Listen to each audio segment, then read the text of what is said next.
చూస్తాను అందులో ఏమైంది సి ఇన్సిడెంట్లో నేను కూడా విన్నాను, చూసింది లేదు కానీ విన్నాను నేను మీరు చెప్పింది.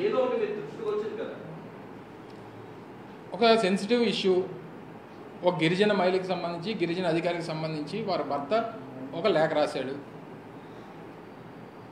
అంటే అందులోని ఎవరో ప్రాముఖ్యంగా ఒక పేరు ఉంది కదా అని చెప్పి ఎవరికి పడితే వాళ్ళకి అంటగట్టేస్తే ఎవరికైనా కోపం రాదు చెప్పు. అందులోని ఆ అధికారిని వచ్చి క్లియర్గా ఆ ముందు రోజు ఎప్పుడో ఒక ప్రెస్ మీట్ పెట్టి ఈ బిడ్డకు పలానా వాడు తండ్రి అని చెప్పిన తర్వాత కూడా ఆ వ్యక్తి వచ్చి మీరు ఆయన తీసుకుని ఆడికి ఢిల్లీ వెళ్ళారట కదా అని చెప్పిన కరెక్టేనా? సరే ఆ పరిస్థితుల్లో ఏదో మాట్లాడి ఉంటారేమో అన్నటువంటిది నా అభిప్రాయం. ఏది ఏమైనప్పటికీ మా ఉదయడి మా ఉదయ అన్నాను కదా నేను, మహా ఉదయ్ తర్వాత మా శ్రీనివాస్, శ్రీనివాస్.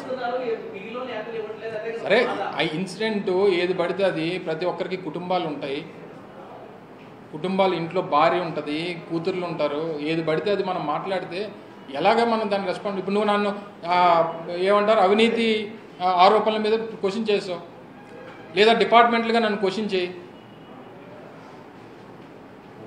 Separate issue. నువ్వు పర్సనల్గా వచ్చేసి ఏది పడితే అది మాట్లాడితే నేనేమో రియాక్ట్ అయిపోతానేమో. నాకు ఫ్యామిలీ ఉండదా, పిల్లలు ఉండరా, లేకపోతే ఇంకొకరు ఉండరా?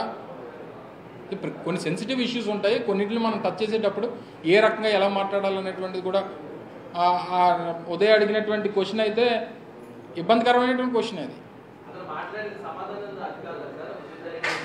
సరే ఏదన్నా నువ్వు అడిగినటువంటి ప్రశ్నలో కూడా ఉంటుంది కదా, నువ్వు ఎంత గౌరవంగా అడుగుతున్నావు, నేను ఎంత గౌరవంగా చెప్తున్నాను. అందులోని ఇంట్లోని ఎవరు వ్యక్తిగత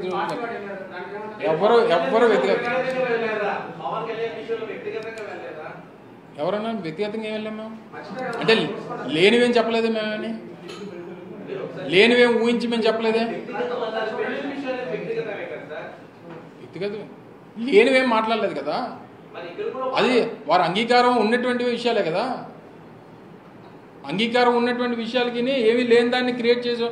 రామకృష్ణ పలానా వాళ్ళతో ఎక్కడికి వెళ్ళిపోతున్నాడు అంటే రేపు పొద్దున్న నీ భార్య ఏమనుకుంటా చెప్పు.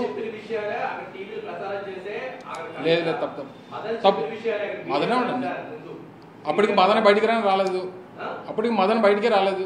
ఓన్లీ పేపర్ మీద లెటర్ మీద పెన్ పెట్టాడు అంతే తప్ప ఏం బయటికి రాలేదు కదా. తర్వాత మదన్ అనేటువంటి వ్యక్తి ఏదైతే మాట్లాడాడో మాట్లాడిన తర్వాత దానికి వారి భార్య లేకపోతే సోకాల్డ్ అధికారిని ఎవరైతే ఉన్నారో వారు సమాధానం చెప్పారు, క్లారిటీ వచ్చింది. వచ్చిన తర్వాత కూడా నీకు నచ్చిన స్టోరీ నువ్వు వేసేసుకుంటానంటే చెప్పు. ఇది ఇంకా ఈ రాష్ట్రంలో ఏమీ జరగనట్టు ఆ బిడ్డకు తండ్రి ఎవరు అనేటువంటి సబ్జెక్ట్ నాకు తెలియగడుతున్నా ఆవిడ క్లారిటీ ఇచ్చిన తర్వాత